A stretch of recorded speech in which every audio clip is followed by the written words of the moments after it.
Is now the perfect time to pick up a Google Pixel 8? It's one of the last true compact smartphones. It has a powerful camera setup, a crazy bright screen, and many flagship features for a cut down price. With the Pixel 9 series right around the corner, it does beg the question. So let's talk about that. Hey guys, I'm Ryan Thomas and I'm a fan of the Pixel 8. It's small, it's powerful, at least in its software, gets heaps of support and has been a superb camera package since it came out. I've actually seen some incredible deals for this thing here in the UK, but there are also some mega savings to be had on buying one outright from the likes of Best Buy and Amazon, where it's regularly $150 off, putting it within $100 of the controversial Pixel 8a. The 8a has worse cameras, isn't as well built, has a worse display and a lesser battery and charging setup, and for me the main thing is the feeling in the hand. The 8a just feels like a toy by comparison, and that alone makes the $550 Pixel 8 the more enticing option. Actually, when the 8a released back in May, it almost relaunched interest and relevance for the Pixel 8 because the cut down model looks so poor on paper for the money compared to this one. And Google has left the 8's pricing on its own US online store at the full $800, maybe to make the 8a look like a better deal? The Pixel 8 by comparison feels dense, solid, really nicely built, which helps it feel like it's worth considerably more money. The haptics are sharp, they're crisp, the speakers are clear and get pretty loud. It's IP68 rated, so going out and using it in the rain isn't a huge issue, and while I've had mixed results from Google's in-display fingerprint scanners in the past, the 8's is the best I've ever tried in a Pixel. Though it's only optical instead of the better ultrasonic units, so your mileage may vary. And one nitpick that I have with it is that the camera bar sticks out quite a distance from the back of the phone, which means it usually gets caught on pockets very easily.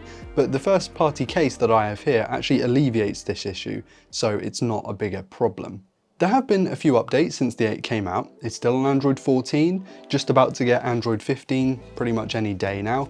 And though I'm not necessarily the biggest fan of AI this and AI that, the few times that I've used Google Gemini, which you can now swap your Google Assistant over to, I've been shocked at how good it picks up on images. Pointing it at something and asking about the information around that subject when it works is actually very useful, especially if you don't know the name of something. So you point it at, say, a camera and you go, what is the megapixel count of this camera, even though you don't know the name of it, and it will give you the answer a lot of the time.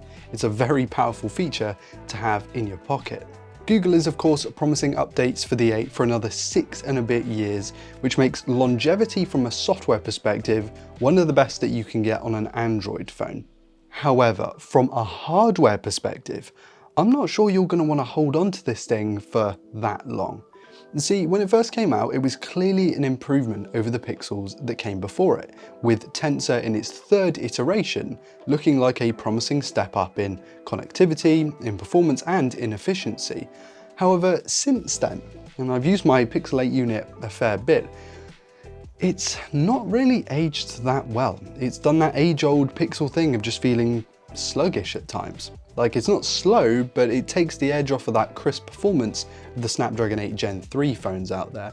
I think for non-enthusiasts, this phone is still quick enough. For stuff like browsing socials, recording the odd short piece of content, and even light gaming, it's pretty solid. It's just when you push on and want to do something a bit more intensive, it's not really made for that. But I've barely gamed heavily on my Pixel 8 because the times where I haven't felt like it's been the optimum phone for it. From a performance standpoint, the Tensor G3 still lags behind Qualcomm and Apple. The battery life, whilst good, doesn't really have the headroom for you to game heavily on your phone without taking a big chunk out of that longevity. And the super bright and super sharp display is just a little bit too small to get really immersed in a big title, which makes sense given it's a compact flagship. The Pixel 8 is not a gaming specific phone. It never was and never will be. And speaking of that display, I think it's aged really well. I don't see the upcoming Pixels having significantly better panels than this.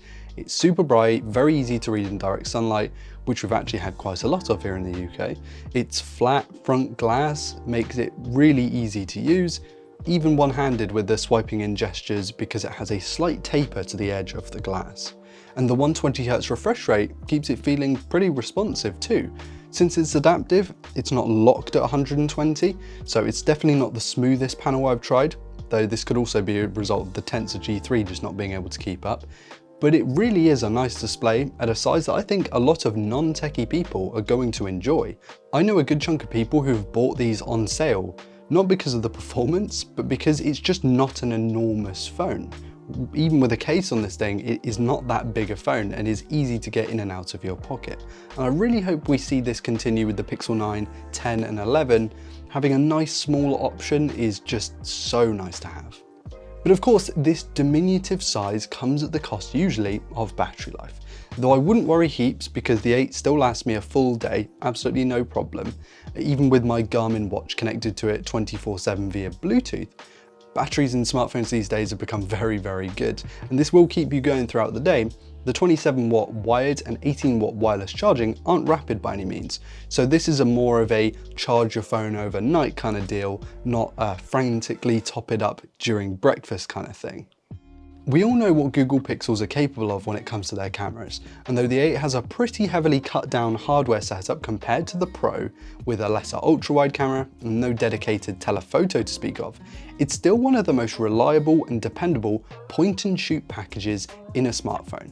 Perfect for those who just want to open the camera app, hit the shutter button, and forget about everything else. Google's color science is really pleasing and inoffensive. It's not slamming the saturation and the contrast sliders. It's catering to as big an audience as possible and just makes images look nice. One major thing to note is that the 8 takes way sharper zoomed in photos compared to the 8A, and this was shown in my comparison that I published back in May. I know the Pixel 8 doesn't have a dedicated telephoto, but it does do a pretty decent job of taking shots right the way up to about 8 times, which is where it's locked out at the top end. As long as you're not expecting the best zoomed in shots in the world, you should get some pretty good results from this. As you would expect, the computational photography modes work great, and though you won't get shots that sell the effect 100% of the time, they work often enough that you can almost rely on them. The Pixel 8 is great for this kind of thing and is arguably one of the main reasons to buy a Pixel in the first place.